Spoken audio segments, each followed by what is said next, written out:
Imagine the sun is sinking behind a wall of ancient trees, the air is thick with the scent of pine, and your heart is pounding so hard you can hear it over the rustle of leaves. You glance at your phone and see a blank screen, no signal, no map, no way out.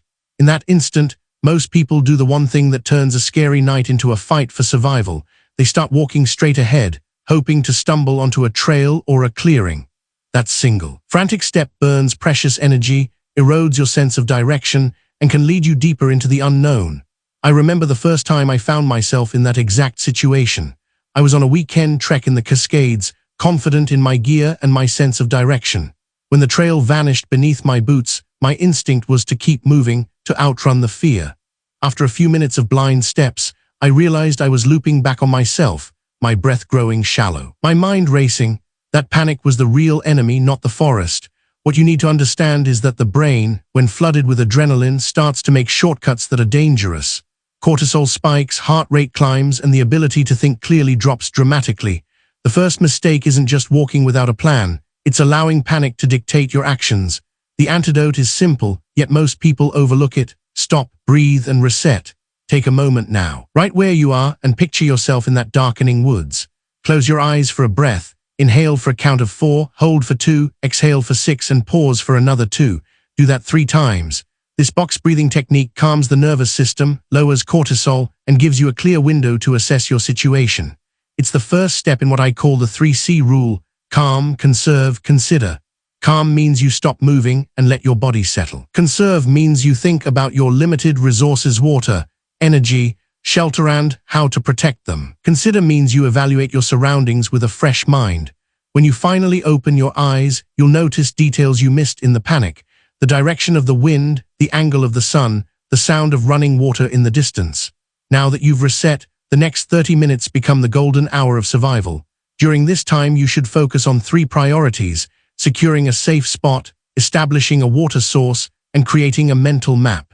First, find a place that offers natural protection: a stand of fallen logs, a shallow dip in the terrain, or a cluster of dense brush that can shield you from wind and rain. You don't need a full shelter yet, just a spot that reduces exposure and conserves heat. Second, locate water.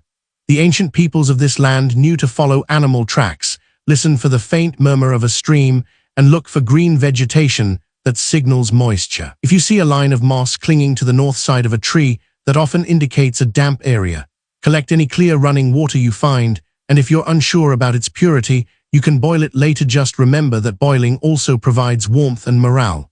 Third, create a mental map. Use the position of the sun to gauge east and west, and note the angle of shadows to estimate time. Look for natural compasses, the growth of moss, the direction of pine needles, or the way lichens cling to the north side of rocks. By anchoring yourself to at least 2 fixed points, you can orient yourself without a GPS. All of these steps are rooted in the same principle that kept our ancestors alive for millennia: observe, adapt, and act with intention rather than impulse.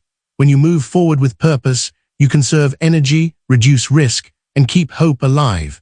Now think about the moment you first felt that surge of panic. What would you do differently after hearing this? What's the one small change that could turn fear into focus? Let me know in the comments. I'm curious to hear your perspective. Now that moment of calm becomes the foundation for everything else you'll do. With a clear head, you can start to think about protection from the elements. The first thing to consider is a shelter that uses what the forest already offers you. Look for a natural dip in the ground, a cluster of fallen branches, or a stand of dense brush that can act as a windbreak. If you find a fallen log that arches over a small hollow, you can slide a few sturdy sticks underneath to create a simple lean-to.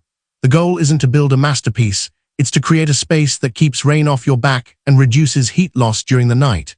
Remember to keep the entrance facing away from the prevailing wind and to leave a small opening for airflow so you don't trap moisture inside. While you're arranging your shelter, think about fire. Fire is more than just warmth. It's a signal, a morale booster, and a way to purify water. If you have a lighter or matches, great, but if you're truly relying on ancestral techniques, you'll need to master friction fire. The classic bow drill works well with a straight branch for the spindle, a soft wood board for the hearth, and a sturdy piece of cordage for the bow. Start by creating a small notch in the hearth board, place the spindle in the notch, and use the bow to spin it rapidly. You'll feel a little heat building, and with patience you'll see a tiny ember form. Once you have that ember, gently blow on it while placing it into a nest of dry tinder. Think of shredded bark, dry grass, or the fluffy inner fibers of a pine needle bundle. As the ember catches, add progressively larger kindling until the flames grow. If you're not comfortable with a bow drill, a hand drill or even a fire plow can work, though they demand more effort and practice. The key is to keep your movement steady, your hands dry, and your mind focused on the rhythm of the motion.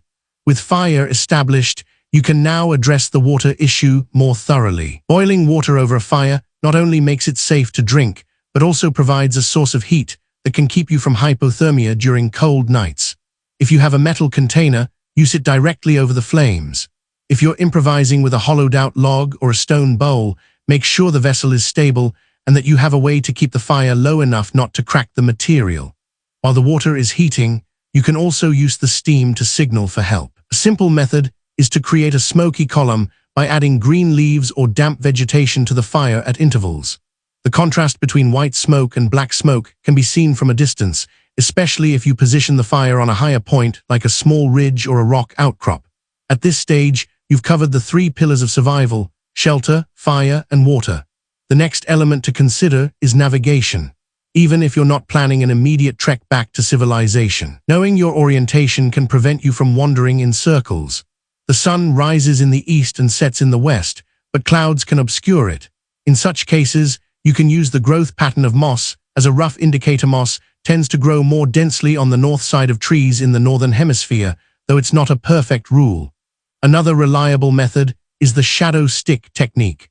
Place a straight stick upright in the ground and mark the tip of its shadow with a stone. Wait 15 minutes, then mark the new tip of the shadow. Draw a line between the 2 marks. This line runs roughly east to west, with the first mark indicating west and the second indicating east.